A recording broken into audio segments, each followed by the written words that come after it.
जब समुद्र मंथन हुआ तो सबसे पहले उससे जो है हलाहल विष निकला। जैसे विष निकला तो उस विष के ताप से जो है तीनों लोग तपने लगे। देवता बड़े दुखी हो गए, दैत्य भी बड़े दुखी हो गए। महाराज इससे तो अमृत निकलने वाला था, ये विष कहाँ से आ गया, अब इसको जो है कौन स्वीकार करे। तुरंत देवताओं को याद आया, दैत्यों को याद आया कि अब इससे हमें केवल भगवान भोलेनाथ ही बचा सकते हैं। भूत भावन भोलेनाथ के सिवाय इस विष से हमारी रक्षा कोई कर ही नहीं सकता। तो तुरंत सभी देवता दौड़े दौड़े ब्रह्म और शंकर जी के पास गए। बोले भोलेनाथ आपका काम है परित, आप तो बड़े भोले भाले हैं, इस विष से हमारी रक्षा करिए। और जैसे प्रभु ने सुना भोलेनाथ ने तो तुरंत अपनी माता पार्वती से कहते हैं, मैया से बोले कि देवी बताओ, देवता बेचारे दुखी हैं, दैत्य भी दुखी हैं, हम क्या करें, इस विष को स्वीकार करें कि नहीं। तो पार्वती मैया कहती हैं भोलेनाथ आपका काम ही परिहित करना है, जिसमें सबकी भलाई हो वही आप करिए। अब कोई पत्नी अपने पति को ऐसे तो नहीं कह सकती आप विष पी लीजिए। तो आज डायरेक्ट पार्वती मैया नहीं कहती कि आप विष का जो है पान करिए, विष पी लीजिए।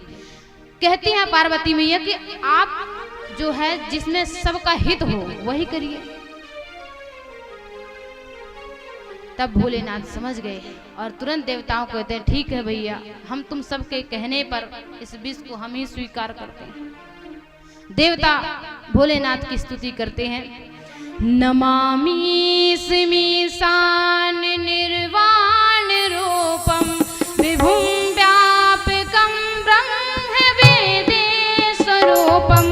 नमामि स्मीशान निर्वाण रूपम विभुं व्यापकं ब्रह्म वेदेश स्वरूपम।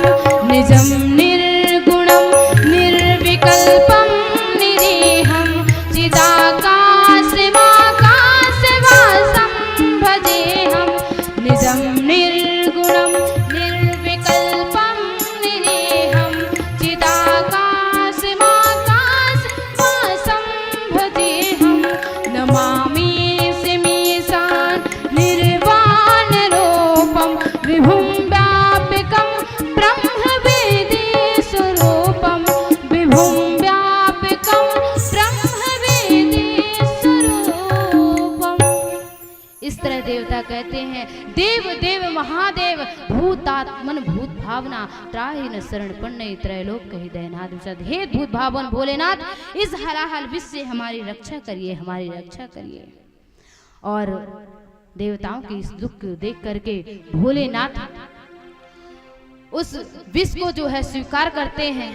और जैसे विष को हाथ में लिया तो उन्हें तुरंत याद आ गया कि मेरे हृदय पटल पर जो है हरि विराजमान है। अगर इसका मैं पान करूंगा और इसे मैं अगर पी गया तो मेरे हृदय में बैठे हरि को कष्ट होगा, और अगर बमन कर दिया तो संसार को कष्ट होगा। तो करूं क्या। तुरंत भोलेनाथ ने रा कहा, राम कह करके और उस विष को जो है स्वीकार रा कहा तो मुख खुल गया और विष को पान कर लिया। और जैसे माँ कहा तो मुख बंद हो गया। तो राम नाम का सहारा लेकर के और भोलेनाथ उस विष का पान कर जाते हैं। नाम प्रभाव जाने शिवनी को, नाम प्रभाव जाने शिवनी को, कालकूट फल दीन है अमी को, कालकूट फल दीन है अमी को। नाम प्रभाव जान शिवनी को, नाम प्रभाव जान शिवनी को, कालकूट फल दीन है अमी को, कालकूट फल दीन है अमी को। यक्षकारे गले नीलम तच्च साधु विभूषणः। और भगवान भोलेनाथ हमारे परम साधु हैं। और जैसे भोलेनाथ ने उस हलाहल विष को कंठ में धारण किया तो भोलेनाथ का कंठ जो है नीला हो गया। तभी से प्रभु का नाम नीलकंठ हो गया। बोले नीलकंठ भगवान